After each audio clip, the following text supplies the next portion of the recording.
암 치료에 급소, 즉시 실행하라. 급소 6. 치료에 앞서 제일 먼저 고민해야 할 문제, 항암제 할 것인가 말 것인가. 항암제로 얻을 수 있는 것은 특히 항암제가 효과적인 암이거나 항암제가 꼭 필요한 경우에는 항암 치료를 받아야 한다. 그러나 대부분의 항암 치료는 생존율을 높이는 효과가 100% 내에 불과하다는 점이 확인되었다. 여기서부터 환자의 고민이 시작된다. 생존율이 약간 상승하더라도 신체가 받는 타격은 상당하기 때문이다. 그렇다고 치료를 무시하자니 의사의 항암제 치료를 하세요 라고 하는 말이 천둥처럼 무겁게 다가온다. 항암 치료를 선택하면 극심한 고통과 면역력 저하를 감수해야 하고 선택하지 않으면 불안과 스트레스를 견뎌야 한다. 당신이라면 어떤 선택을 하겠는가? 조기 유방암 치료에 대한 연구 데이터를 수집하고 메타 분석을 수행하는 국제협력 단체인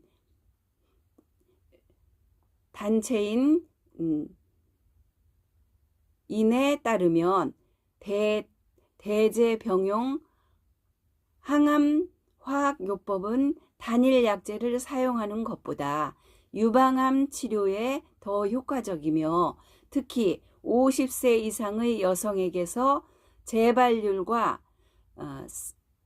사망률을 낮추는 것으로 나타났다.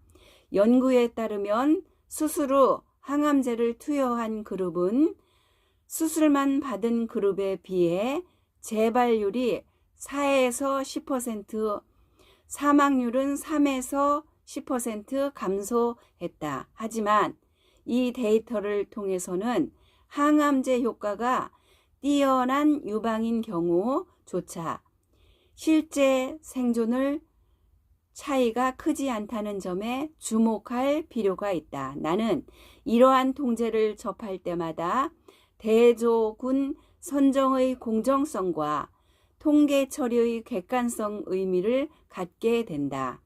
연구 결과를 10% 신뢰한다고 하더라도 5년 생존율 아닌 10년 생존율까지 비교해 보기를 권하고 싶다.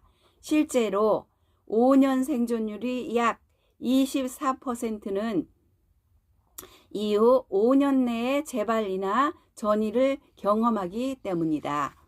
또한 대조군과 실험군의 면역 상태에 대한 정보도 명시되어야 한다. 그래야 항암제의 효과가 면역력의 차이에 의한 것인지 항암제 자체의 효과인지 명확하게 구분할 수 있을 것이다. 5년 생존율 증가가 항암제보다 환자의 생활 습관, 즉 생활 면역 관리에 더 크게 기인한다는 주장은 한국과 미국의 위암 2기 환자 5년 생존율을 비교해서 잘 드러난다. 한국의 위암 2기 환자 5년 생존율은 80%에 달하는 반면 미국은 34%에 불과하다.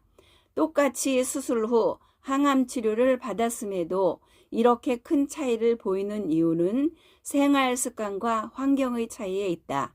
이는 암 치료와 재발 방지에서 생활 습관의 변화가 항암제보다 훨씬 중요한 변수임을 시사하고 앞으로의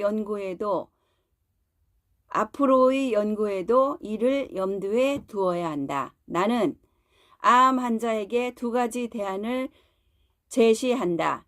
첫 번째는 기존의 치료 스케줄에 따라 수술 후 항암 치료를 진행하되 항암제의 부작용을 최소화하고 효과를 극대화하는 면역 화학 요법을 병행하는 것이다.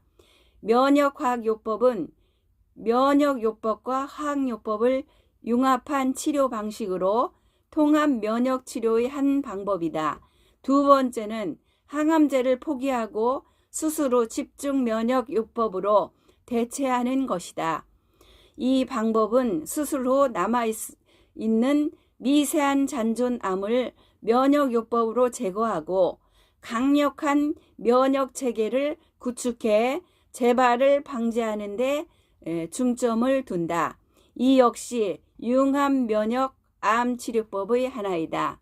이런 이야기를 들으면 암 환자들은 종종 선택의 어려움을 호소한다. 공장형 치료 시스템에 의존해야 하는 대부분의 암 환자들은 항암제를 피하고 싶어도 쉽게 결정을 내리지 못하는 경우가 많기 때문이다. 이런 환자들에게 나는 이렇게 말한다. 인간은 영적인 존재입니다. 항암제를 맞아야 할지 말아야 할지 본인이 가장 잘 압니다. 정말 맞아야 할 것은 마음에 들면 맞으세요. 하지만 정말 싫다는 생각이 든다면 절대 맞지 마세요. 억지로 맞으면 반드시 결과가 좋지 않습니다. 항암제를 맞기로 결정했다면 긍정적인 마음으로 임하는 것이 중요하다. 이왕 항암제를 맞을 것이라면 항암제를 통해 암이 모두 사라지고 회복될 것이라는 믿음을 가지고 치료에 임해야 한다.